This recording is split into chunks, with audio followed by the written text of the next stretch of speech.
Coming up, investigators begin the process of determining the cause of a fire that engulfed a luxury apartment complex. Throwing up red flag warnings on this Tuesday morning, an indicator that fires can spread rapidly. We'll have the latest from the Skywatch Weather Center.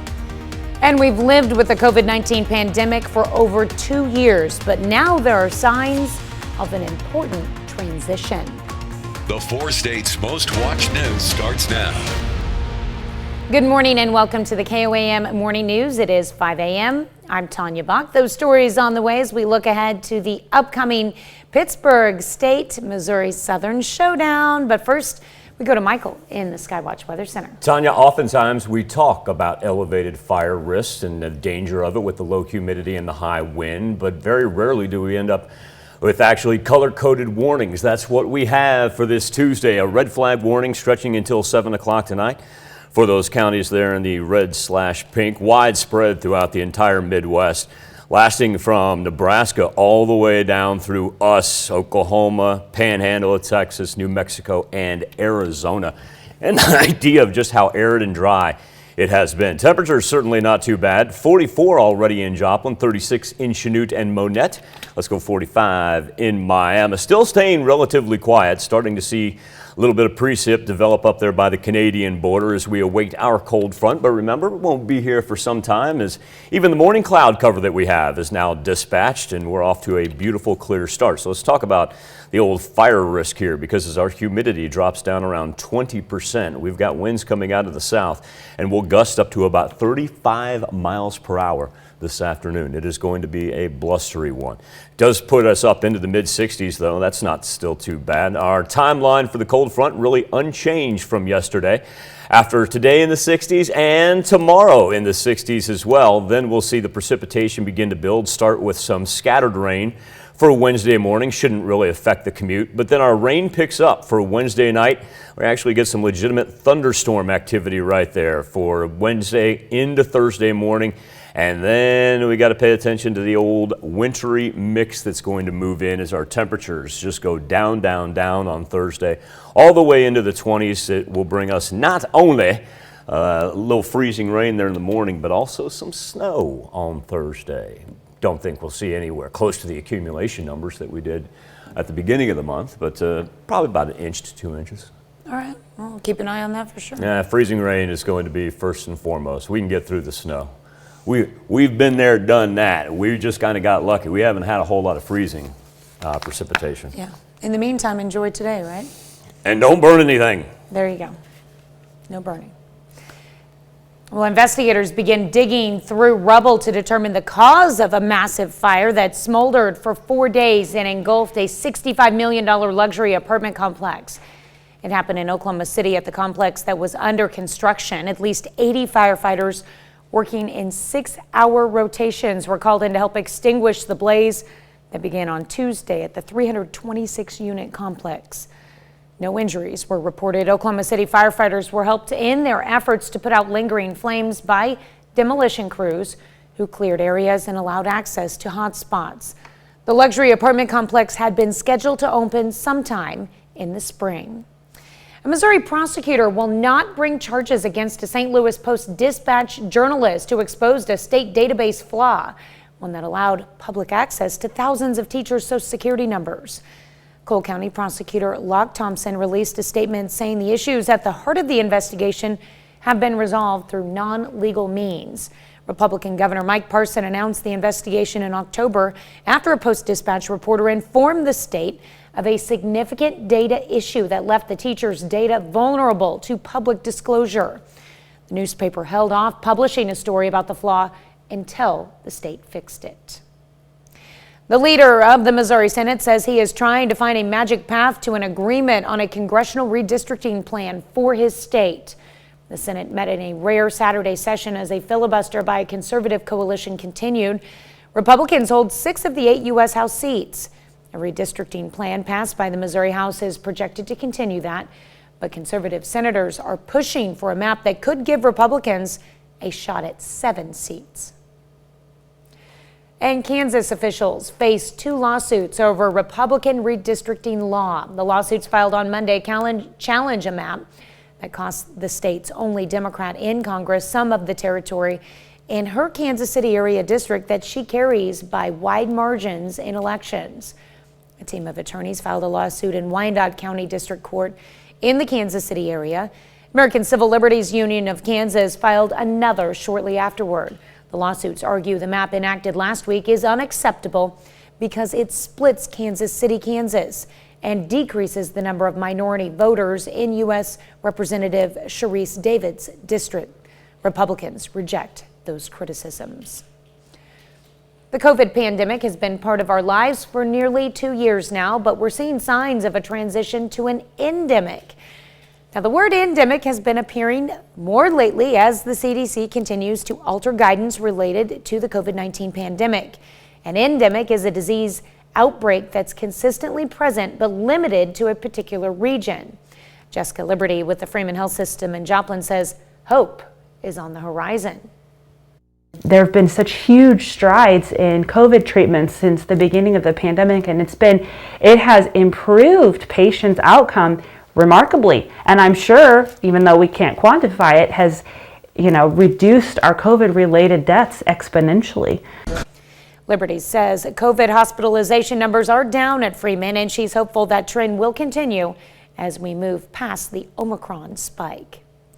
You're invited to help Carthage, Missouri choose the theme for the 56th annual Maple Leaf Festival. The city is accepting submissions through February 28th. People who want to submit an entry should provide their theme suggestion, name, address, daytime phone number, and email. For more information on how to submit a suggestion, you can go to our website at KOAMnewsnow.com. You're also invited to vote for who you think is the 4 states' finest business. You've already nominated your favorite businesses. Now is the time to vote for them. Just go to our website at KOAMnewsnow.com/finest. Click on the link that will take you to the 4 states' finest. Once there, you can find a list to the top nominees. After that, it's simple. Just click on the business you think is the 4 states' finest and make your voice heard. You've got plenty of time to vote, but don't wait. Voting ends February 27th. One Joplin business called Now and Zen hosted a Valentine's activity for couples to have their auras read. During the aura photo shoot, people had a photo taken of themselves. Then a software program read the energy given off and translated it to colors. The photographer described what the colors mean. Frequency in our world is either what we see, which is light wave frequency, or we hear, which is sound wave frequency. And light wave frequency is what creates color. So because each of these have their own frequency, they have their own color. Now, we have a lot of different chakras, these energy centers. It's not just those 7 that lay upon our spine, but those are the ones we're going to talk about. Now and Zen is at 420 North Range Line in Joplin. It's 5:07. Red flag warning for Tuesday all the way into the evening hours. So no burning because wildfires, they can spread quick in these conditions. Already throwing up mid-40s, so delightful start. Now overnight, the wind sticks around, the clouds begin to build, and we'll start Wednesday with some scattered rain. And it's an indicator that low pressure is moving in from the north. The rain's not too bad. It really shouldn't affect our morning travel. And then for Wednesday night, here come the thunderstorms. Follow that up with some freezing rain and some snow as the temperatures plummet down on Thursday all the way into the 20s. That's a look at this morning's top stories and weather in our first 7 minutes. Coming up on the KOAM Morning News, Missouri Southern star shooter earns MIAA Player of the Week honors. Plus, it learns out people were willing to break the bank a little more this year for Valentine's Day. We're going to find out the most popular range spent in the 4 states. And while COVID numbers drop, the virus has now become more deadly than cancer. You're watching the KOAM Morning News. More real news in the morning. We'll be right back. A U.S. cellular code. Just a few games left in the high school basketball season. In the COC last night, Webb City Cardinals on the road taking on Neosho. Both these teams looking to stop losing skids. We'll start with Mia Robbins from the top of the key. 3-pointer for the Cardinals as Robbins finishes with 9 points. Next possession, Emily Phillips open in the corner. She drills the 3 from deep, and Neosho claims a 5-3 lead. Second quarter, Webb City off the missed shot. Sammy Mancini there for the rebound, working the offensive glass. And it pays off for Mancini as she gets the putback. Freshman had a team-high 15 points to go along with 12 rebounds. Third quarter, Carly Ellick. She's open in the paint. Ellick finishes with a game-high 21 points and 13 boards. But Webb City gets the road win over Neosho. Final score 48-40. Missouri Southern freshman Lacey Stokes, once again the MIAA Player of the Week. Third consecutive week Stokes has earned this honor, and fourth time this season. Stokes helped the Lions to 3 more wins last week, pushing the win streak to 11 games. She averaged 21.6 points, 6.3 rebounds, 5 assists, and perhaps most impressively, 5.3 steals a game last week. In Wednesday's game against Missouri Western, Stokes set the freshman single-season steal record at Southern. She now has 84 this year. Southern and Pittsburgh State meeting this week for 2 games. Gorillas on the road and then at home on Saturday. Pitt State's won 3 of their last 4, including a big win over 21-ranked Missouri Western. Beat the Griffins by 26 points on Saturday. Our win over Western was really good because we have a big game coming up next against Southern, and they are at the top of the league right now. And I think this, if we win the next 2 games, I think it'll be really beneficial for the way we are playing and the way that we can come together as a team. That rivalry has always made us play a lot harder, so I'm super excited for it. Rams were crowned Super Bowl 56 champions over the weekend, beat the Bengals 23-20, and did so in their home stadium in L.A. Game decided in the final few minutes as Matthew Stafford and Cooper Kupp took over on the Rams' final drive. Rams went 79 yards on 15 plays, and in that, Kupp caught a 1-yard pass to put the Rams up 23-20. Kupp then named MVP as Aaron Donald took care of the rest on defense. Donald pressuring Joe Burrow and coming up with the game-sealing play. You know, I can't say enough about the resilience of this team. Guys stepping up when they had to. And it's going to sound like a broken record, but that's what makes this team great. That's why they're world champs, is our best players stepped up in the most crucial and critical moments. I love this group so much, love these coaches, and that drives you to try to be your best within the framework of your role. And I think that's what made this team special. Still to come on the KOAM Morning News, reassessing the state of relationships and where current trends in the United States are headed. And a check on our 7-day forecast when the KOAM Morning News returns. Good luck trying. 6:17 on this Tuesday morning, and we've got red flag warnings abound, an indicator that it's going to be windy and it is going to be extremely dry. Humidity dropping down around 25% later on this afternoon. And those red flag warnings, you can tell that's pretty extensive right there. Then even drops down into portions of the deep southeast. So there's a whole lot of wind coming out from the south right now, and it will do so, gusting close to 35 to 40 miles an hour, especially when we get past the noon hour. Does result in some warm Tuesday morning temps, considering we're in the middle of February, and we've got 44 in Joplin, 35 in Independence. Let's roll 39 in Nevada and Stockton, Miami, all the way up to 45. Speaking of Miami, look at the 24-hour temp change. Miami's almost 20 degrees warmer. Grove is 20 degrees warmer than what it was at this point in time yesterday. Everybody getting a nice little Tuesday morning bump. Not a whole lot of action. Starting to see some snow develop there in the upper plains as the cold front gathers up its energy and gets ready to make its way toward us. Our afternoon today, mid-60s, just blustery as all get out. Overnight, winds actually do stick around. They don't want to die down anytime soon. So let's push from Wednesday into Thursday, because first thing we're going to talk about is some thunderstorm activity. Sounds a little odd to be bringing that up in the middle of February, but there we are, showing up on the severe thunderstorm risk map. Intensifies with the wind and the lightning as you drop down south of I-44. So here's what Future Track has for us. We get through today just fine. Scattered rain starts Wednesday morning, and then the thunderstorms, they don't really kick in until Wednesday night. Travel should be all right. Now, Thursday morning is going to be a different story altogether, because that's where we'll get the freezing rain that'll drop down pre-sunrise and last all the way for the morning commute. Follow that up with some snow, anywhere from 1 to 2 inches, mainly north of the I-44 corridor, as temperatures drop all the way down to the 20s throughout the course of Thursday. Thursday, we just go straight down. All right, Valentine's Day spending is the subject of our Something to Talk About on the KOAM News Now Facebook page and our morning Insta poll, expected to reach its second highest level ever this year. Coming off of the National Retail Federation surveyed people about their plans to celebrate. Now that the day is over, we can kind of take stock and see just how retailers did. Jen Sullivan shows us how this is going on even after supply chain disruptions have impacted a number of holidays and gift shopping.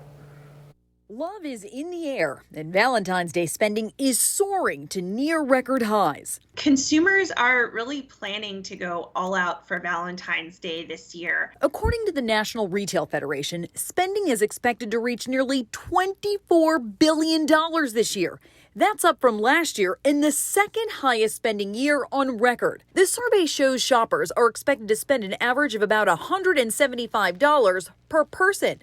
That's up from 2021, and that's despite the holiday falling on a Monday this year after the Super Bowl. We know historically that if Valentine's Day falls, say, on the middle of a week or on a Monday, people just shift when exactly they celebrate. The survey found 56% will spend that money on candy, 40% on greeting cards, 37% on flowers, and 31% on an evening out. That's higher than last year. The NRF says supply chain concerns force consumers to shop earlier, get creative, and shift their gift options. One surprising choice they're turning to is jewelry. Total spending is estimated to reach over $6 billion this year, the highest in NRF's history. Things like jewelry, particularly in a time when some folks are still working from home or are, participating in things virtually. Jewelry is something that shows up on a camera and is something that consumers can show off. So just for an idea, we're asking, how much did you spend on Valentine's Day this year? We broke it into 4 different categories, anywhere from 1 to 20 to 21 to 40, 41 to 60, and then more than 60. And there's a couple ways to connect. You can either go straight to the poll, koamnewsnow.com/vote, connect to us via Facebook at KOAM News Now, or snap a picture of our QR code with your phone and it will deliver you to the poll. We'll get to your results later in the show. Healthwatch is next. Yes. Topping Healthwatch this morning, on the pandemic front, the number of new COVID cases remains in a steep decline. 7-day average is now just over 175,000, down more than 78% since the Omicron peak in January. Despite this positive trend, Nancy Chen shows us how COVID has surpassed cancer to become the second leading cause of death in the U.S. Tonight, as cases continue to drop from the Omicron surge, the American Academy of Pediatrics reports the number of new COVID cases among children is down nearly 53% from last week. The number of cases in kids is clearly dropping quickly, just as it is in adults. Once again, pediatric cases mirror overall cases among the population. The AAP also recorded nearly 300,000 child COVID cases in the last week, as parents of children under 5 learn they must wait even longer for them to be vaccinated. On Friday, Pfizer said it needs more time to gather trial data before seeking FDA emergency use authorization. In Washington, D.C. today, the mayor announced some businesses, including bars and restaurants, will no longer be required to check vaccine cards starting tomorrow. And the indoor mask mandate will be dialed back March 1st. But the requirements for schools and public transit remain in place. We have to be nimble if something should change, like it changed in December with a new, very contagious variant. In the last week, 11 states have made announcements rolling back their mask mandates. A CBS News poll shows a majority of Americans still support state mask mandates, including Lindsay, who didn't want us to use her last name. The New Yorker is immunocompromised and says it's too soon to remove mask mandates. I only go out to do mandatory things. And then with the lift of restrictions and mandates, it makes those things even more frightening and risky. And tonight, we're learning just over 1,400 New York City employees were fired on Friday for failing to comply with the vaccine mandate. That's less than 1% of the city's workforce. Nancy Chen, CBS News, New York. Camilla, the Duchess of Cornwall, tests positive for COVID-19. Camilla says she is self-isolating and following government guidelines. A royal source says the Duchess is triple vaccinated.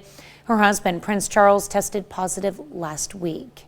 Coming off of Valentine's Day, here's an assessment of relationships in the U.S.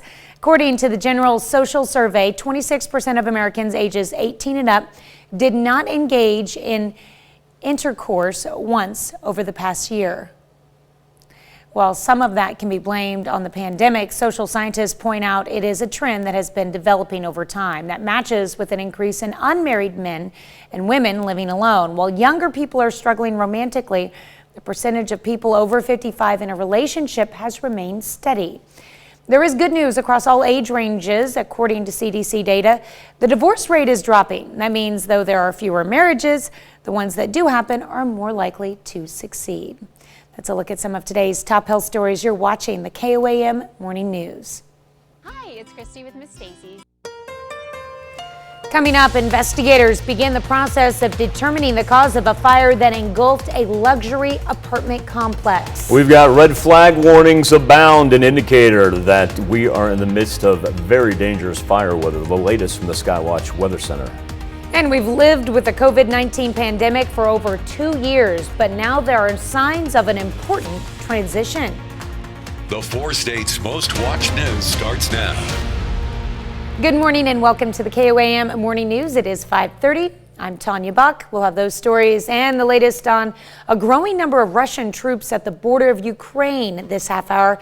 But first, we're going to start with Michael in the Skywatch Weather Center. We know we've got that impending cold front coming, and we've been talking about how cold it's going to be on Thursday. Do you know what you were doing 1 year ago today? Doing everything you could to stay warm. Oh, well, there you go. 1 year ago today, we got down to 8 below zero. That is the record for our daily almanac on this February the 15th. Now let's talk about the present day, because we've got fire weather watches, red flag warnings, the whole nine. Usually we've been talking about the elevated fire risk.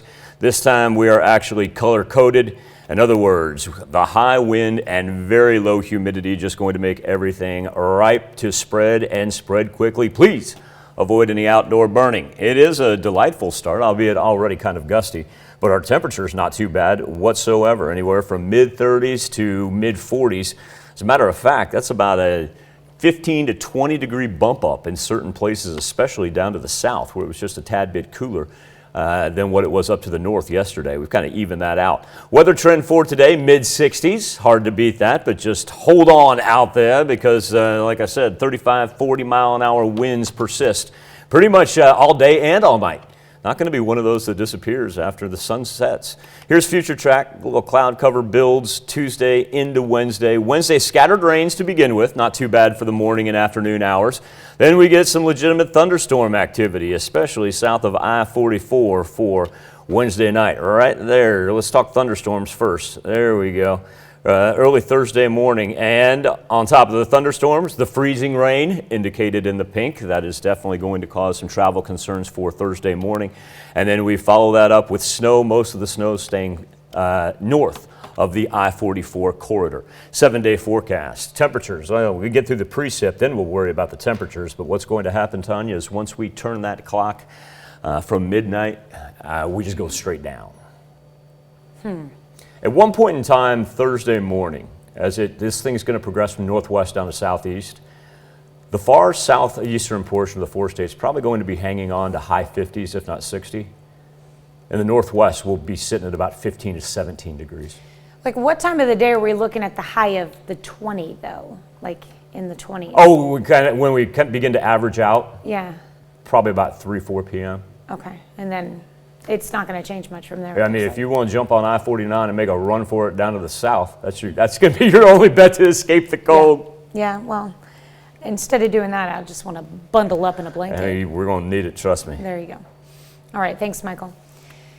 Investigators begin digging through rubble to determine the cause of a massive fire that smoldered for 4 days and engulfed a $65 million luxury apartment complex. It happened in Oklahoma City at the complex that was under construction. At least 80 firefighters working in 6-hour rotations were called in to help extinguish the blaze that began on Tuesday at the 326-unit complex. No injuries were reported. Oklahoma City firefighters were helped in their efforts to put out lingering flames by demolition crews who cleared areas and allowed access to hot spots. The luxury apartment complex had been scheduled to open sometime in the spring. A Missouri prosecutor will not bring charges against a St. Louis Post-Dispatch journalist who exposed a state database flaw, one that allowed public access to thousands of teachers' Social Security numbers. Cole County Prosecutor Locke Thompson released a statement saying the issues at heart of the investigation have been resolved through non-legal means. Republican Governor Mike Parson announced the investigation in October after a Post-Dispatch reporter informed the state of a significant data issue that left the teachers' data vulnerable to public disclosure. Newspaper held off publishing a story about the flaw until the state fixed it. Leader of the Missouri Senate says he's trying to find a magic path to an agreement on a congressional redistricting plan for his state. The Senate met in a rare Saturday session as a filibuster by a conservative coalition continued. Republicans hold 6 of the 8 U.S. House seats. A redistricting plan passed by the Missouri House is projected to continue that, but conservative senators are pushing for a map that could give Republicans a shot at 7 seats. Kansas officials face 2 lawsuits over Republican redistricting law. The lawsuits filed on Monday challenge a map that cost the state's only Democrat in Congress some of the territory in her Kansas City area district that she carries by wide margins in elections. A team of attorneys filed a lawsuit in Wyandotte County District Court in the Kansas City area. American Civil Liberties Union of Kansas filed another shortly afterward. Lawsuits argue the map enacted last week is unacceptable because it splits Kansas City, Kansas, and decreases the number of minority voters in U.S. Representative Sharice Davids' district. Republicans reject those criticisms. The COVID pandemic has been part of our lives for nearly 2 years now, but we're seeing signs of a transition to an endemic. Now, the word endemic has been appearing more lately as the CDC continues to alter guidance related to the COVID-19 pandemic. An endemic is a disease outbreak that's consistently present but limited to a particular region. Jessica Liberty with Freeman Health System in Joplin says hope is on the horizon. There have been such huge strides in COVID treatments since the beginning of the pandemic, and it has improved patients' outcome remarkably. And I'm sure, even though we can't quantify it, has, reduced our COVID-related deaths exponentially.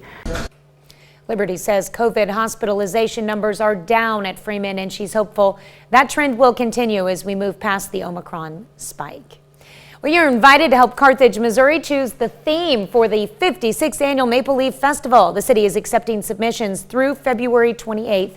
People who want to submit an entry should provide their theme suggestion, name, address, daytime phone number, and email. For information on how to submit a suggestion, you can go to our website at KOAMnewsnow.com. Here's Michael with a look at your forecast. Pretty mild Tuesday morning, most places well above the freezing mark, and that's thanks in part to the strong south wind, and it's just going to pick up as we get closer to really about 11 a.m. noon is when we're going to begin to max out right there. And of course that leads to the red flag warnings. They're in effect for just about everybody. Temperature is going to be great today, all the way up into the mid-60s. Cannot beat it as we sit back and we await the cold front that will bring us, number 1, thunderstorms for Wednesday night. Number 2, freezing rain on top of that for very early Thursday morning. Follow that up with 1 to 2 inches of snow the farther north that you get of I-44 Thursday into the, say, mid to late morning hours. As far as our morning Instapoll goes, talking about Valentine's Day spending. Now that the day is complete, retailers kind of taking stock on what they were able to make. Our question for you, how much did you spend on Valentine's Day this year? 67% of you said in between $1 and $20. Has a survey that said research said this was expected to be the second largest spending day for Valentine's Day in particular, second largest of all time. Right now, we've yet to have anybody crack more than $60. You can always make your voice heard, KOAMnewsnow.com/vote, or go to our Facebook page, KOAM News Now. Tanya? Well, if you're going to buy flowers and go out to dinner, that's pretty close to 60. So Yeah, you're right. Yeah. It wouldn't be hard to do. We just haven't had the dinner voters in there. I think that this number includes like what you spent on gifts, what you spent on candy, what you spent on your dinner. Even if you ate at home, you had to buy groceries. I'm not their governor. They can chalk it up however they want. It could be just for your significant other, or it could be for your whole family too. My kids, my boys get to be spoiled. Why don't you, we could just include gas that it took to get to the grocery store, and we've already exceeded $60 right there. Oh my goodness. Oh, don't remind me. Yes. That's a look at our top news stories coming up this half hour on the KOAM Morning News. Controversy instead of medal winners takes the podium at the Winter Olympics. The latest on the failed drug test by a Russian skater, plus the purloined pickle costume and the nationwide search to have it returned. You're watching the KOAM Morning News. More real news in the morning. We'll be right back. President's Day is the best time. Topping World Watch as tensions mount on the border between Russia and Ukraine. Russian military drills continue taking place. While Moscow may have the capability to attack, a decision to do so does not yet appear to have been made. Ukraine's president seems determined to keep his country calm, with his government showing the strength of its defenses. Newly released footage demonstrates the country's own military drills. Matthew Chance has more on how Ukraine, it seems, now braces itself for a potential Russian attack. A first strike on Ukraine may start with a barrage of air and missile attacks. But according to US officials, it's ground troops like these, Russian Marines now training in neighbouring Belarus, that may eventually move across the Ukrainian frontier. As tensions mount, these latest images released by the Russian Defense Ministry are further jangling nerves. It may have the capability, but in Moscow, a decision to attack does not yet appear to have been made. In fact, this carefully choreographed scene on Russian state television looks designed to show that diplomacy remains very much on the table, a very long table. Is there a chance to reach agreement with our partners? President Putin asks his foreign minister Sergei Lavrov, or is it just an attempt to drag us into endless negotiations? He says. I must say, there's always a chance, Lavrov responds. It seems to me that possibilities are far from exhausted. They should not be carrying on indefinitely, but at this stage, I would suggest they be continued and increased, he adds. It is an important sign. The Kremlin may still see negotiations bearing fruit. Others haven't given up either. In the Ukrainian capital, Germany's new chancellor was greeted warmly by the embattled Ukrainian leader, despite bitter disappointment that Germany hasn't done more to deter Russia. And amid the urgent and dire US assessments of a Russian attack, perhaps in days, the Ukrainian president remains determined to keep his country calm, even declaring with irony a national celebration when Russian forces are said to be rolling in. We are told that February 16th will be the day of the attack. We will make it the day of unity. The relevant decree has already been signed. On this day, we will hoist national flags, put on blue and yellow ribbons, and show the world our unity. But Ukraine is also desperate to show the strength of its defences, now conducting its own military drills and releasing dramatic videos like this one, set to music. Faced with an overwhelming Russian threat, Ukraine seems at once at ease and bracing for an attack. Matthew Chance, CNN, Kyiv. Controversy at the Olympics and the decision to allow Russia's teen figure skating star to compete despite failing a drug test. Russian athletes are already competing under the shadow of a state-sponsored doping scandal in 2014. Jamie Yukas has the latest from Beijing. Reaction to the decision clearing Kamila Valieva to compete in this week's solo event ranged from disappointment to anger, with former Olympian Johnny Weir tweeting she should not be allowed to compete against clean athletes. The IOC ruled that if the Russian star finishes in the top 3, no flower ceremony and no medal ceremony will take place in Beijing. The medal ceremony for last week's team event, in which the Russians finished first ahead of the Americans, is also on hold for now. You play with fire, you get burned. And here Russia strikes again. Travis Tygart is CEO of the U.S. Anti-Doping Agency. She's going to be skating with a dark cloud hanging over her head. But at the end of the day, other athletes are there who want the results to be final at the end of the competition and have their national anthem played. We spoke with U.S. figure skater Nathan Chen last week about potentially losing out on a ceremony. Regardless of the color of the medal, and I think just knowing, one, that U.S. has a medal, and two, to be able to share that moment and step on the podium and go through the whole ceremony together, it's really special. Team USA continues to add to its medal count. Speed skater Erin Jackson, whose friend Brittany Bowe gave up her own spot so Jackson could compete, raced to gold in the 500 meters, becoming the first black woman to win a medal in her sport. In another win for Team USA, women's hockey beat Finland to head to the finals. It is the 6th time U.S. and its arch rival Canada will battle for the gold. Jamie Yuka, CBS News, Beijing. That's a look at some of your biggest headlines from around the world. We'll be right back with the news you need to know before you head out the door.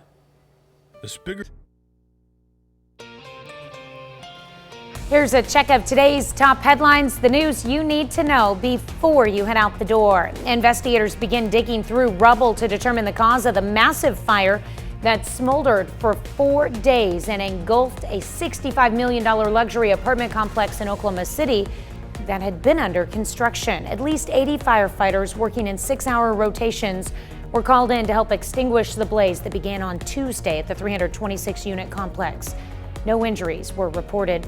Oklahoma City firefighters were helped in their efforts to put out lingering flames by demolition crews who cleared areas and allowed access to hot spots. The luxury apartment complex had been scheduled to open sometime in the spring. The leader of the Missouri Senate says he is trying to find a magic path to an agreement on a congressional redistricting plan for his state. The Senate met in a rare Saturday session as a filibuster by a conservative coalition continued. Republicans hold 6 of the 8 U.S. House seats. A redistricting plan passed by the Missouri House is projected to continue that. But conservative senators are pushing for a map that could give Republicans a shot at 7 seats. The COVID pandemic has been part of our lives for nearly 2 years now, but we're seeing signs of a transition to an endemic. The word endemic has been appearing more lately as the CDC continues to alter guidance related to the COVID-19 pandemic. An endemic is a disease outbreak that's consistently present, but limited to a particular region. Jessica Liberty of Freeman says COVID hospitalization numbers are down, and she's hopeful that trend will continue as we move past the Omicron spike. Yesterday, of course, was Valentine's Day, and couples across the 4 states showed their love for one another, and that includes Jeremy and Debbie Johnson, who are celebrating 31 years of marriage this year. Jeremy wanted to do something special, so he took Debbie to their favorite restaurant, the Mall Deli in Pittsburgh's Meadowbrook Mall, wearing the same tuxedo he wore for their wedding. At least a similar one. The Mall Deli is where Jeremy gave Debbie a promise ring in 1990, and he gave her a new one this year. Jeremy and Debbie also sat in the same spot at the Mall Deli where they did all those years ago. That's a check of today's top headlines, the news you need to know before you head out the door. Well, Jeremy throwing down, that's a tough one to beat now. Everybody else is going to hear about that, and well played, Mr. Johnson, well played. Red flag warnings abound, an indicator that it's going to be very dry and very windy. Wildfires going to spread like the snap of a finger, so let's try to avoid burning anything. Give our firefighters a little bit of a break today. Mid-60s, blustery, and really back-to-back days of nice weather. Get a little scattered rain that begins tomorrow, but the thunderstorms don't pick up till Wednesday night. Follow that up with the cold front on Thursday, bringing us some freezing rain and eventually Thursday morning snow. At Affordable Dentures and Well, the reward is growing for the return of Dylan T. Pickle, the mascot of the Portland Pickles baseball team. He hasn't been seen since a porch pirate stole the mascot costume earlier this week, and now fans are ponying up various items for a safe return, from concert tickets to $1,000 worth of pickles. With an update on the story we brought you last week, Joe English has more on those helping with the search. About 5 years ago, a thief broke into Timber Joey's car. He's the mascot of the Portland Timbers and stole all his gear. A sharp-eyed K2 News crew spotted somebody on the street wearing it. Timber Joey got it back. Pickles fans hope the same thing happens this time around. On the off chance that somebody puts that costume on and walks down the street, what would your reaction be? Oh my gosh, I think that we'd all have to just like citizens arrest, right? Like, what are you doing, bro? Like, you have to return this. Yeah, you're not the real Dylan, you're an imposter. Mascots from New Hampshire to Texas to California, even Canada are getting the word out about Dylan on Twitter. Kristen Solomon came into the team store to buy a bobblehead for her friend who just had a son named Dylan, D-I-L-L-O-N. And this whole story is turning her into a Pickles fan. Making me get excited about supporting the team and getting out there to see a game. Could it be that's what the team ultimately has in mind? So some of the conspiracy theorists say maybe this is just a big PR stunt. It could be. We don't really know, right? I mean, it would be a brilliant one. It is becoming a big deal. It really is. Well, team's general manager and security chief denies it is a stunt. He says they appreciate the attention Dylan is getting, but they'd rather just have him back. We hope they get him. We'll take a look at your forecast right after this. Access Family Care Medical and Dental Clinic serves Southwest Missouri. No matter the time of day, you can now go to our website. Good looking Tuesday ahead. Temperatures up into the 60s. Remember, it is going to be windy as get out as we've got red flag warnings. Wednesday's temperature still into the 60s, but Wednesday is when the scattered rain begins, and then the cold front will break that down because it's going to bring us some freezing rain right after this. Coming up, investigators begin the process of determining the cause of a fire that engulfed a luxury apartment complex. A little mid-February warmth engulfing the 4 states, but it'll actually be the wind that'll bring us red flag warnings. We'll have the latest from the Skywatch Weather Center. And we've lived with the COVID-19 pandemic for over 2 years, but there are signs of an important transition. The 4 states' most watched news starts now. Good morning and welcome to the KOAM Morning News. It is 6 a.m. I'm Tanya Bach. We'll get to those stories in just a moment, but first let's go to Michael Hayslip in the Skywatch Weather Center. To put it in its simplest form, a red flag warning is an indicator that conditions are ripe for wildfires to spread and spread extremely fast. Reason being, we're going to have very low humidity. It's already very dry out there, and it's only going to get windier as the day goes on. And so that's why we need to avoid burning anything. You'll notice it doesn't expire until 7 o'clock tonight. And the red flag warnings, they stretch for some distance from Nebraska all the way to Arizona. As far as what we've seen this morning as it works in from the south is bringing us warmer temperatures, and right now we've kind of jockeyed in between about that 5 to 10 mile per hour range. We'll pick up here about say 10, 11 o'clock this morning is when it'll really begin to barrel in. Our temperatures 46 already in Joplin, 42 in Neodesha, and 44 in Carthage. Nice little bump up from where we were yesterday. Anywhere from about, say 5 to 12 degrees warmer in most places than what we finished or than what we started a very delightful Monday on. And that's an indicator that this afternoon, why don't we throw up 60s on there? Oh, wow, how's that for the middle of February? 1 year ago today, we set a record low of 8 degrees below zero. That's right, it was 1 year ago today. Now we're talking about temperatures up in to the mid 60s. Overnight, very mild as well, but we also know that Wednesdays when the action gets started. It will begin with scattered rain Wednesday morning. Shouldn't really affect the travel on Wednesday morning. Here's what will affect us. Number one, we're going to turn that into some thunderstorm activity for Wednesday night. And on top of that, look at this. Here comes the freezing rain in time for early Thursday morning. After that rolls through Thursday morning, we transition over into snow for Thursday morning. Anywhere from about 1 to 2 inches of snow. But Tanya, the big thing right now is going to be, of course, monitoring the freezing rain. Yes, I want to keep an eye on that. If you're one of those, if you're one of those of us that leaves pre-sunrise, keep an eye on the radar. Join us bright and early at 5 tomorrow or Thursday morning when we start to break this down. There you go. All right, thanks, Michael. Well, investigators begin the process of sifting through the rubble to determine the cause of the massive fire that smoldered for 4 days and engulfed a $65 million luxury apartment complex in Oklahoma City that had been under construction. At least 80 firefighters working in 6-hour rotations were called in to help extinguish the blaze that began on Tuesday at the 326-unit complex. No injuries were reported.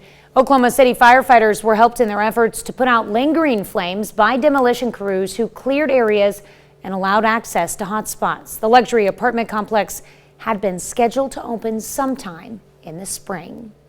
Missouri prosecutor has decided not to bring charges against a St. Louis Post-Dispatch journalist who exposed a database flaw, one that allowed public access to thousands of teachers' Social Security numbers. Cole County Prosecutor Locke Thompson released a statement saying the issues at heart of the investigation have been resolved through non-legal means.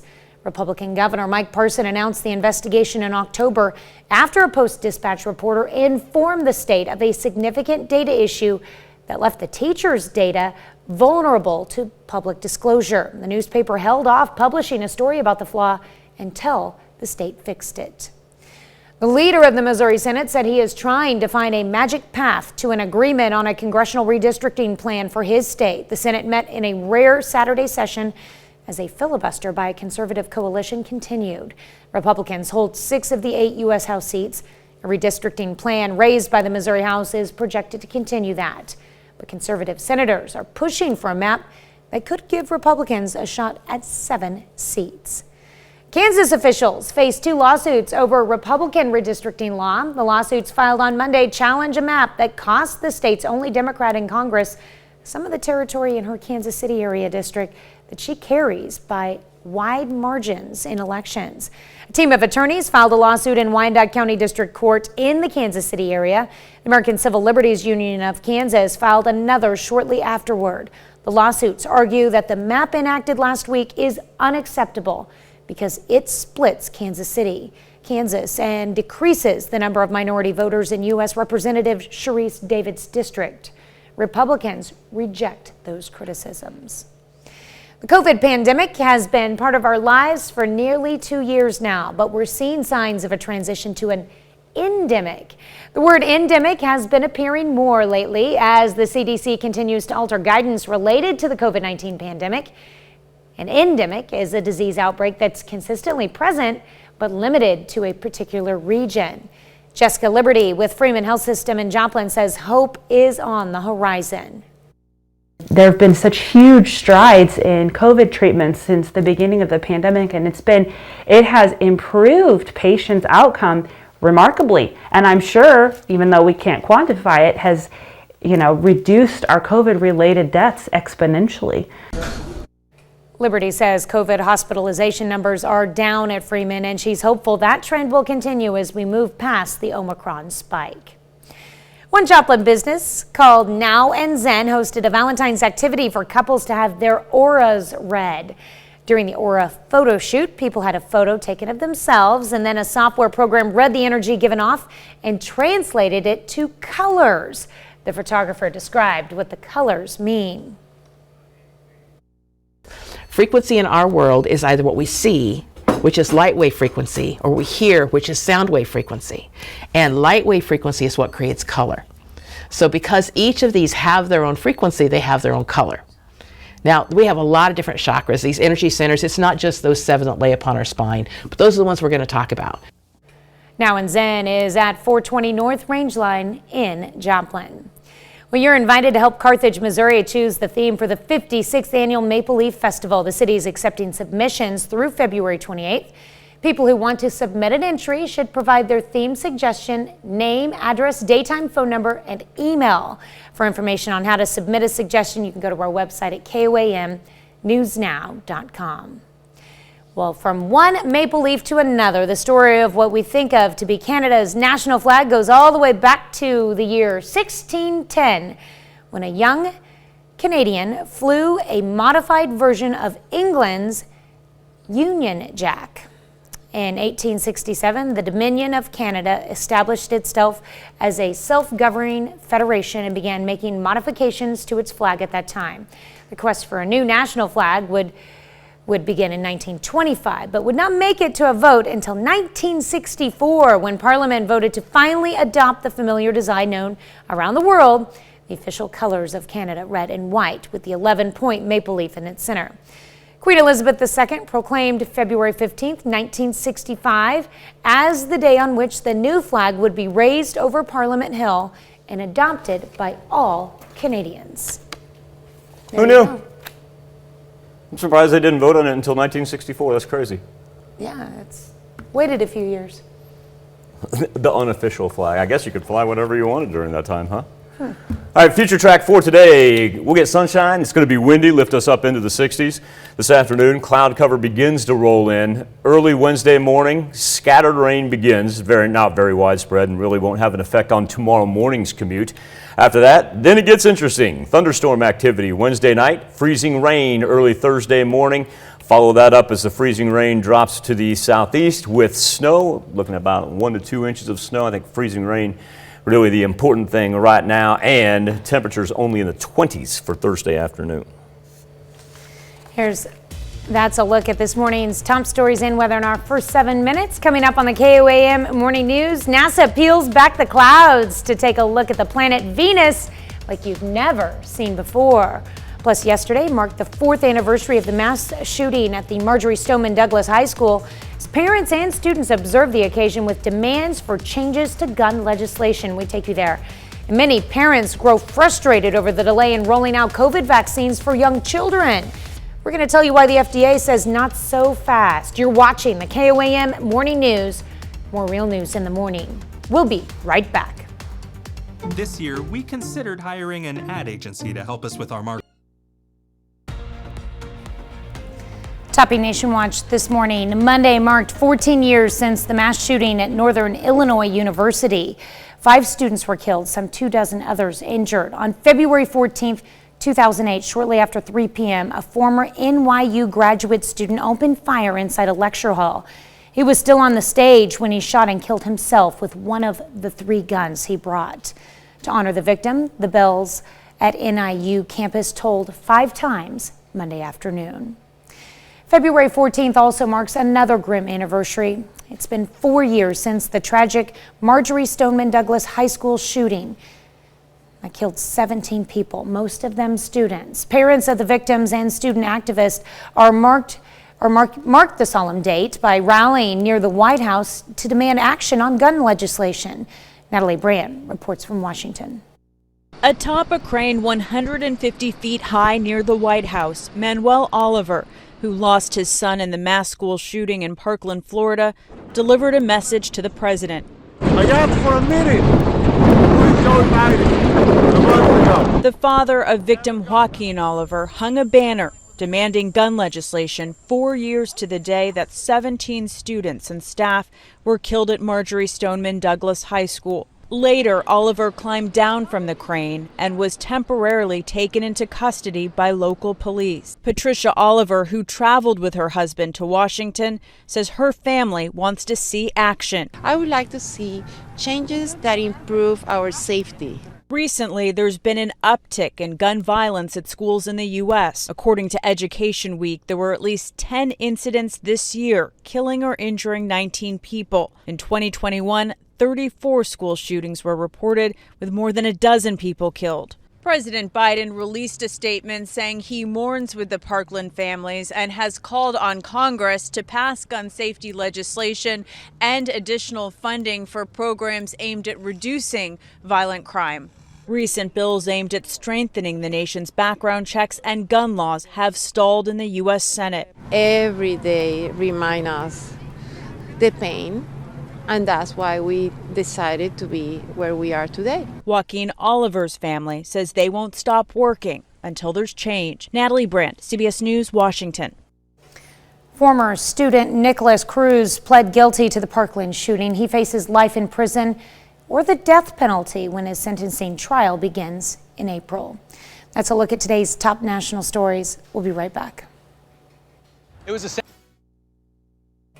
Talk about Venus here in just a little bit, but if you turn off to your east, great shot, or west, excuse me. Venus is to the east. Turn off to your west, great shot of the moon. There we are over 7th and Rangeline. Look how bright that thing is. That is something else. 46 degrees is where we stand right now. Wind already pushing up past 10 miles per hour, now 13 miles per hour. And while the Skywatch storm tracker, clear as can be, great shot of the celestial bodies this morning. Please remember we do have red flag warnings, very low humidity, very high winds today, and conditions conducive for wildfires to not only spread but do so extremely fast, as eventually we'll be in about 25 miles per hour consistently, gusts anywhere from 35 to 40 miles per hour. At least it does come down from the south, so that means warmer temps. We're already sitting anywhere from about, say, 36 to 46. A very, very pleasant start considering we're in the middle of February and considering that 1 year ago we were at 8 below zero. Let's remember that one right there. Nationally, we're starting to see the low pressure up by the Canadian border begin to gather some energy in it, and it will make a slow northerly descent toward us, but not until we get into the mid-60s. For this afternoon and even overnight after the sun goes down. Very, very nice temperatures. Let's talk a little bit about what we've got headed our way. Number one, the severe thunderstorm risk map. You'll notice the days right there. That's Wednesday into Thursday. We'll see the majority of the intense rain and lightning south of I-44, and it really won't kick up until Wednesday night into Thursday morning. And on top of that, thunderstorm activity is one thing, but then we've also got to put up with freezing rain on the backside of it for Wednesday night into very early Thursday morning. So there's our timeline right there. That's pre-sunrise. Watch out for the slick spots, the black ice. It's going to be there. And then we're going to transition that over into snow after sunrise and into the afternoon hours, probably about 1 to 2 inches of accumulation. And our temperatures just go straight down into the 20s for Thursday afternoon. There we are outside of Television City, very top of your screen. That little dot that you see right there, that is indeed Venus. And now a traveling probe giving us a first detailed look at a mystifying planet that shrouded in clouds. Jeremy Roth with more. For the first time ever, NASA has released images of Venus that give a highly detailed look at the mysterious planet's surface. The visible light images were captured by the Parker Solar Probe, which, using a wide-field imager, was able to peer through Venus's cloud-shrouded atmosphere and single out thermal wavelengths, revealing distinctive features like continental regions, plains, and plateaus. It's thrilling to be able to see something that's never been seen before. The surface of Venus is so hot that it's glowing.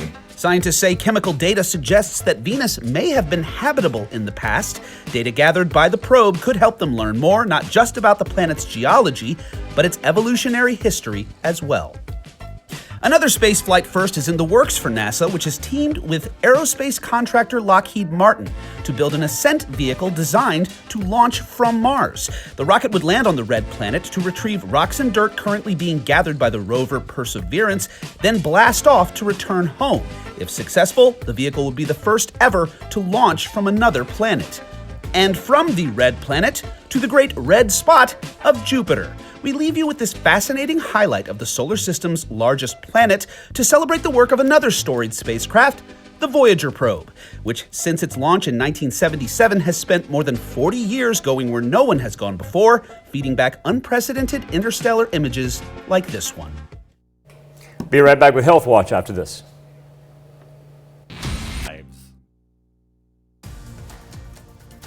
Topping Healthwatch this morning, as COVID-19 cases drop in the U.S., several states have started easing mask restrictions. But the Department of Health and Human Services is warning parents with young children to remain cautious now that a vaccine for children under 5 is likely months away. Alex Field reports. The wait for those who want a vaccine for the youngest children drags on, fueling frustration among parents. They're going to continue to have to remain vigilant if they're concerned about the risk of infection. The FDA announcing it will wait for more data before considering emergency use authorization for vaccines for children under 5. Pfizer and BioNTech say they expect to have data on a 3-dose regimen available in early April. That as more cities and states announce plans to abandon more pandemic-related precautions, though the CDC still has yet to issue new guidance on lifting restrictions. I think what you're going to see the CDC do, though, is come out with guidance that's more specific to communities, that's based on what the local prevalence is. And that's probably where they should have been all along. New COVID cases are the lowest they've been since December, averaging fewer than 200,000 daily. But with an average of more than 2,300 Americans still dying daily, the federal government is pumping money into COVID therapies. The Army striking an $855 million deal for AstraZeneca's antibody cocktail, which has seemed to work well against Omicron for people who are immunocompromised or can't be vaccinated. The Biden administration also working to deliver where needed other treatments that are still in short supply.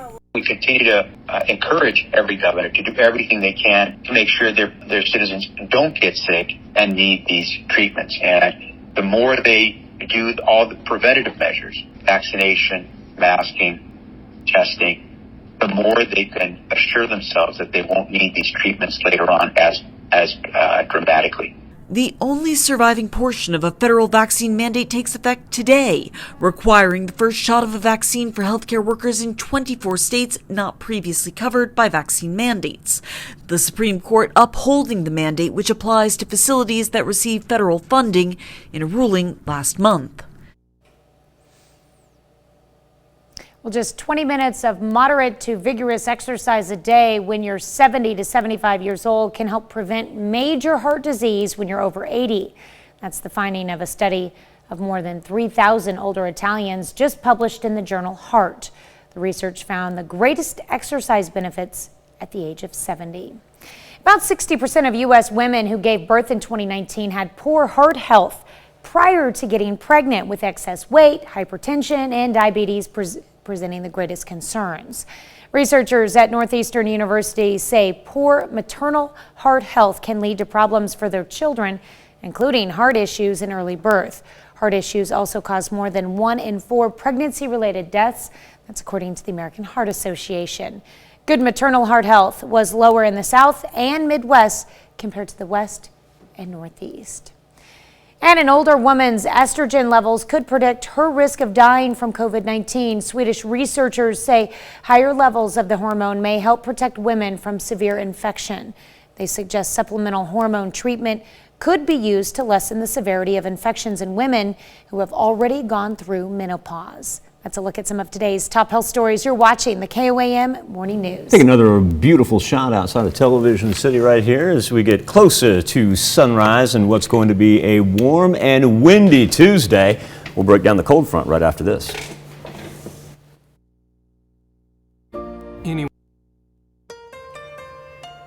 Coming up, investigators begin the process of determining the cause of a fire that engulfed a luxury apartment complex. 1 year ago today, we set a record low in the 4 states. Now we're staring 60-degree weather and fire weather in the face. We'll have the latest from the Skywatch Weather Center. And we've lived with the COVID-19 pandemic for over 2 years, but now there are signs of an important transition. The 4 states' most watched news starts now. Good morning and welcome to the KOAM Morning News. It is 6:30. I'm Tanya Bach. We'll get to those stories in just a moment, but first, let's go to Michael Hayslip in the Skywatch Weather Center. It was 1 year ago today, February 15th, 2021. We bottomed out at 8 degrees below zero. Ooh. 8 degrees set the record at Joplin Regional Airport for today. So the fact that we're sitting anywhere from mid-30s to mid-40s, yes, that will work for this time of year. As a matter of fact, this afternoon actually going to almost be a little February warmth, if you will. That being said, it's also going to be very windy. Red flag warnings until 7 o'clock tonight. Very low, excuse me, very low humidity as well. So no outdoor burning today, just too dangerous. Weather trend is going to have sunshine early on. We'll get a little growing cloud cover for tonight. But more importantly, let's jump into tomorrow, because here's where the scattered rain begins tomorrow morning. That's really nothing to speak up right home about. It won't affect our travel. Now, tomorrow night, it gets a little interesting. Number one, thunderstorm activity begins post-sunset. Then as we work into early Thursday, watch this, down below I-44, heavy thunder and rain. Then we've got the freezing rain in the middle of the 4 states, followed by the snow up to the north. And that is going to be before we are able to see the roads And I tell you what, I want everybody extremely careful Thursday morning. We're going to follow that up with about 1 to 1.5, maybe even pockets of 2 inches of snow for Thursday late morning into the afternoon hours. And then on top of that, our temperatures, look at that, all the way down to the 20s. We're talking about mid-60s today, and then we'll end up in the 20s, wind chill single digits Thursday afternoon. All right.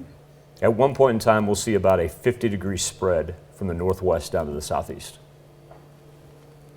That's going to be a shocker for us all. Yes, it is. Yes. Yes, it is. Needless to say. Yeah. Furnace about to get kicked back on in earnest. Mm-hmm. All right, thanks, Michael. Investigators begin sifting through the rubble to determine the cause of the massive fire that smoldered for 4 days and engulfed a $65 million luxury apartment complex in Oklahoma City that had been under construction. At least 80 firefighters working in 6-hour rotations were called in to help extinguish the blaze. They began on Tuesday at the 326-unit complex. No injuries were reported. Oklahoma City firefighters were helped in their efforts to put out lingering flames by demolition crews who cleared areas and allowed access to hotspots. The luxury apartment complex had been scheduled to open sometime in the spring. A Missouri prosecutor will not bring charges against a St. Louis Post-Dispatch journalist who exposed a state database flaw, one that allowed public access to thousands of teachers' Social Security numbers. Cole County prosecutor Locke Thompson released a statement saying the issues at the heart of the investigation have been resolved through non-legal means. Republican Governor Mike Parson announced the investigation in October after a Post-Dispatch reporter informed the state of a significant data issue that left the teachers' data vulnerable to public disclosure. The newspaper held off publishing a story about the flaw until the state fixed it. Leader of the Missouri Senate says he is trying to find a magic path to an agreement on a congressional redistricting plan for his state. The Senate met in a rare Saturday session as a filibuster by a conservative coalition continued. Republicans hold 6 of the 8 U.S. House seats. A redistricting plan passed by the Missouri House is projected to continue that, but conservative senators are pushing for a map that could give Republicans a shot at 7 seats. Kansas officials face 2 lawsuits over Republican redistricting law. Lawsuits filed on Monday challenge a map that costs the state's only Democrat in Congress some of the territory in her Kansas City area district that she carries by wide margins in elections. A team of attorneys filed a lawsuit in Wyandotte County District Court in the Kansas City area. The American Civil Liberties Union of Kansas filed another shortly afterward. The lawsuits argue that the map enacted last week is unacceptable because it splits Kansas City, Kansas, and decreases the number of minority voters in U.S. Representative Sharice Davids' district. Republicans reject those criticisms. The COVID pandemic has been an everyday part of our lives for nearly 2 years now, but we're seeing signs of a transition to an endemic. The word endemic has been appearing more lately as the CDC continues to alter guidance related to the COVID-19 pandemic. An endemic is a disease outbreak that's consistently present but limited to a particular region. Jessica Liberty with Freeman Health System in Joplin says hope is on the horizon. There have been such huge strides in COVID treatments since the beginning of the pandemic, and it has improved patients' outcome remarkably. And I'm sure, even though we can't quantify it, has reduced our COVID-related deaths exponentially. Liberty says COVID hospitalization numbers are down at Freeman, and she's hopeful that trend will continue as we move past the Omicron spike. Well, you are invited to vote for who you think is the 4 states' finest business. You've already nominated your favorite businesses, and now is the time to vote for them. Just go to our website, KOAMnewsnow.com/finest. Click on the link that will take you to the 4 states' finest. Once there, you can find a list of the top nominees. After that, it's simple. Just click on the business you think is the 4 states' finest. Make your voice heard. You've got plenty of time to vote, but don't wait. Voting ends February 27th. One Joplin business called Now and Zen hosted a Valentine's activity for couples to have their auras read. During the aura photo shoot, people had a photo taken of themselves. Then a software program read the energy given off and translated it to colors. Photographer described what the colors mean.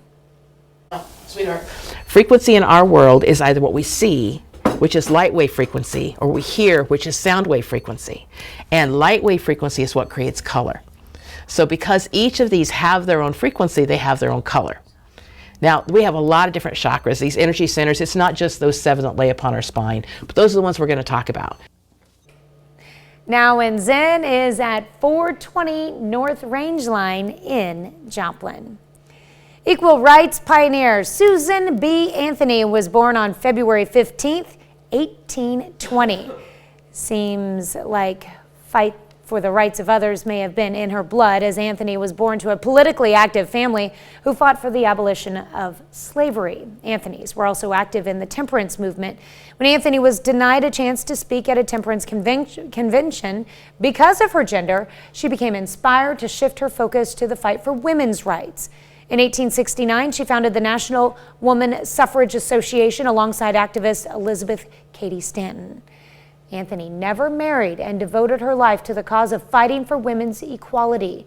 On March 13, 1906, when she passed away, women still did not have the right to vote. That wouldn't change until the year 1920. Iconic picture of her. I don't think I've ever seen a picture of her without the hair pulled back and the glasses. Yeah, you never see any other pictures of Susan B. Anthony. So that popped up, I'm like, that is iconic. All right, our temperatures right now anywhere from 36 to 46. It's delightful, considering middle of February, and we're talking about these warm temperatures. Remember, it is windy. Oh my goodness, it's just going to get windier this afternoon, as it's going to gust close to 40 miles per hour. Big cold front making its way here. It'll be here Wednesday night into Thursday. Bring us thunderstorms, freezing rain, and snow. That's a look at our top news stories coming up this half hour in the KOAM Morning News. Consumers have to deal with not only higher prices at the grocery store, but higher prices at the gas pump, all while a potential government shutdown looms. We take a look. Plus, another area where people spent more money this year was on Valentine's Day. We want to know, how much did you spend on the holiday? We let you weigh in. We'll be right back.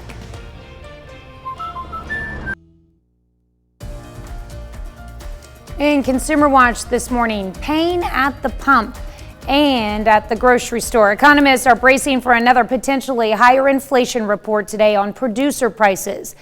This as congressional leaders are struggling to find a solution to help consumers as they work on a long-term spending plan. Madeline Rivera has details from Washington. The federal government could be staring at a shutdown early Saturday morning if the Senate doesn't soon approve a short-term spending bill to keep it open until March 11. As they work to bridge gaps on the package, lawmakers are also working on a larger spending plan for the rest of the fiscal year. We've had positive conversations, and Democrats are united to keep the government open so we can achieve this omnibus. Inflation, now up 7.5%, will likely be top of mind for congressional leaders as they try to piece together the omnibus bill. Financial experts predict another key economic marker set to be released on Tuesday will show higher prices. Yeah, I think we're going to see a high producer price index number. And of course, that's going to, spread down to higher consumer prices. And uncertainty over a potential war between Russia and Ukraine is fueling pain at the pump. The average cost of gas nearly $1 more than a year ago per AAA. And as one of the largest producers of crude oil in the world, any sanctions on Russia could push oil prices up even more. Snow is still on the ground. Much of the country is going to soon start the transition to summer gasoline. Some senators are now working on a bill to temporarily suspend the federal gas tax through the end of the year in an attempt to lower costs. And it's a very difficult situation. I think this administration realizes that, and they're going to pay at the polls in November. Lawmakers are hoping to reach a deal on a short-term spending bill after Senate Republicans meet for their weekly policy luncheon today. That's it for Consumer Watch. Let's go over to Michael for our Something to Talk About. Thank you, Tanya. This morning on the KOAM News Now Facebook poll and our morning talker, Valentine's Day spending. Now that the day is in the books, sit back and let retailers take stock because it was expected to reach nearly $24 billion this year, up from last year, second highest spending year on record. Survey shows shoppers expected to spend an average of about $175 per person. 40% on greeting cards, 37% on flowers, 31% on an evening night out. Our question to you is, I guess I did put one in that category and put it more than $60. Only 4% say more than $60, same amount as the $41 to $60 range. Right now, 63% of you say, times being what it is, $1 to $20, followed up by 21 to 40, who come in at 29%. We're going to come back, celebrate birthdays and anniversaries, but first, a trip to the Big Apple. Check in on Tony. I'm Tony DeCopel. Coming up on CBS Mornings, 2 Olympic medalists talk about mental health and the pressures and struggles they silently endured. Also, hear what new resources Team USA is now offering to help these athletes and others. That's coming up on CBS Mornings. Ashley.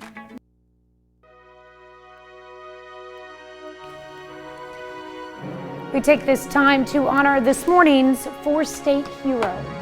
Fireman First Class Lee Cook. The Seneca, Missouri native served in the Navy from 1943 to 1945 in the Pacific. Cook is a highly decorated veteran with a Good Conduct and Victory Medal to his credit. To Fireman First Class Lee Cook, we thank you. Today's 4-state hero.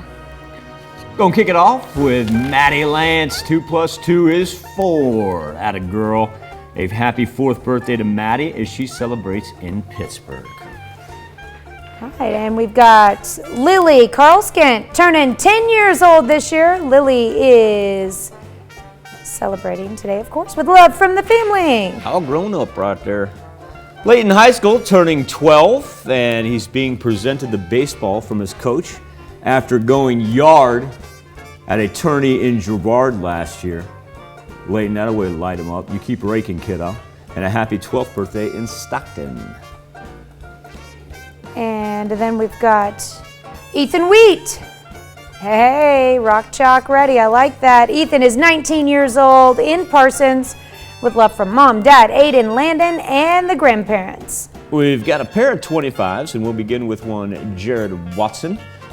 Jared, a very happy birthday to you in that warmer weather that you were clearly enjoying. He is in Weird. All right. Megan Westoff turning 25 years old, excuse me. Megan is 25 in Parsons. The one with her might be 5.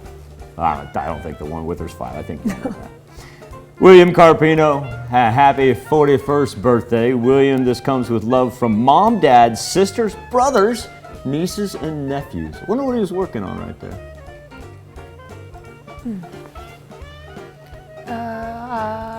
Maybe just... Maybe digging up tree roots, well, look like. Yeah, just working in the yard. Yeah. Yeah, working in the yard. All right, and we've got Casey Strickland, turning 42 years old this year in St. Paul. Happy birthday from the neighbor kids.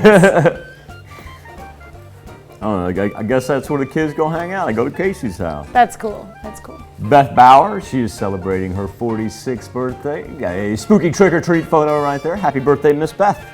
All right, and we've got Joseph Cruiser, who lives in Mildred, Kansas, turning 53 years old. Happy birthday to Joseph. Good catch. That's how they do it in Minnesota. Cool. I like that. Check this out. Talk about long time no see. There he is. What's up, Steven? Steven McNeamer. Now you want to talk about friend of the station. This dude is one of the nicest you're ever going to meet, and always takes time out of his schedule to stop by and say hello. And so, Steven, I hope after we get past this old pandemic thing that our paths begin crossing once again, because I do miss talking to you, my man. And a very happy 64th birthday. He runs that town of Columbus. All right, let's see. We've got a belated birthday wish going out to L.D. Curran, former Labette County Superintendent who served for 30 years. Retired back in '96. Mr. Curran is 90 years old this year. Currently living in Altamont. Kids that went through Labette County, and we probably got people on our birthday list there popping up that he had as students. Possibly, yeah. And Renee Kirkwood. Look, a gorgeous picture right there, Renee. Happy birthday to you. She is in Columbus. Aw. And in West Mineral, Paul Grant, happy birthday to you. Paula Wren Eller celebrating a birthday as well. And Michael Uhlenhale. Yeah, we'll go with that. Uhlenhale. Down in Miami, happy birthday. Happy birthday, Michael. Happy birthday and happy anniversary to all on this February the 15th. And I'm very glad that it's a whole lot warmer on your birthday and anniversary this year than what it was last year. That is for sure. That's what you can send them into. Birthdays at KOAMTV.com. You can also go to our website at KOAMNewsNow.com. Speaking of, here's Tanya Bach with a very important birthday announcement. That's right. You can be a part of the KOAM Birthday Club by going to our website and signing up. And once you do, you'll get special deals from local businesses. Go to KOAMNewsNow.com and sign up for the KOAM Birthday Club today. Now, when we flip on over to Fox 14, we're going to have a tremendous story. Tanya, you remember those days when you used to trade Valentine's Day cards in class? Oh, yeah. Imagine if somebody found one that you had written at an antique store and was able to hook you back up with it. That makes me feel old if it was in an antique Well, as a store. matter of fact, the woman who's very appreciative that it was returned to her, she's 93. Oh. Yeah. We'll have that story and talk about this cold front right after this.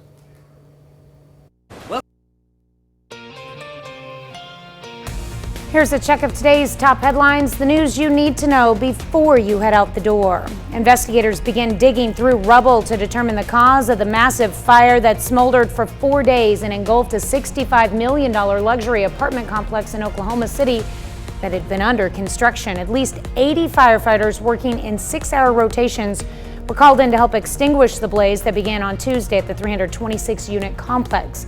No injuries were reported. Oklahoma City firefighters were helped in their efforts to put out lingering flames by demolition crews who cleared areas and allowed access to hotspots. Luxury apartment complex had been scheduled to open sometime in the spring. Leader of the Missouri Senate says he's trying to find a magic path to an agreement on a congressional redistricting plan for his state. Senate met in a rare Saturday session as a filibuster by a conservative coalition continued. Republicans hold 6 of the 8 U.S. House seats. A redistricting plan passed by the Missouri House is projected to continue that. The conservative senators pushing for a map that could give Republicans a shot at 7 seats. COVID pandemic has been part of our lives for nearly 2 years now, but we're seeing signs of a transition to an endemic. The word endemic has been appearing more lately as the CDC continues to alter guidance related to the COVID-19 pandemic. An endemic is a disease outbreak that's consistently present but limited to a particular region. Jessica Liberty with Freeman Health System is in Joplin says hope is on the horizon. Liberty says COVID hospitalization numbers are down at Freeman, and she's hopeful that trend will continue as we move past the Omicron spike. Yesterday was Valentine's Day, and couples across the 4 states showed their love for one another. And that includes Jeremy and Debbie Johnson, who are celebrating 31 years of marriage this year. Jeremy wanted to do something special, so he took Debbie to their favorite restaurant, the Mall Deli in Pittsburgh's Meadowbrook Mall, wearing the same tuxedo he wore for their wedding. The Mall Deli is where Jeremy gave Debbie a promise ring in 1990. He gave her a new one this year. Jeremy and Debbie also sat in the same spot at Mall Deli where they did all those years ago. That's a check of today's top headlines, the news you need to know before you head out the door. Well played by Mr. Johnson right there. Key weather factors for today. Number 1, the red flag warning indicating very high winds and very low humidity. It's going to be a blustery one. Come in from the south, will gust close to 40 miles an hour later on this afternoon. Still ranging pretty much in between 10, 15 miles per hour right now.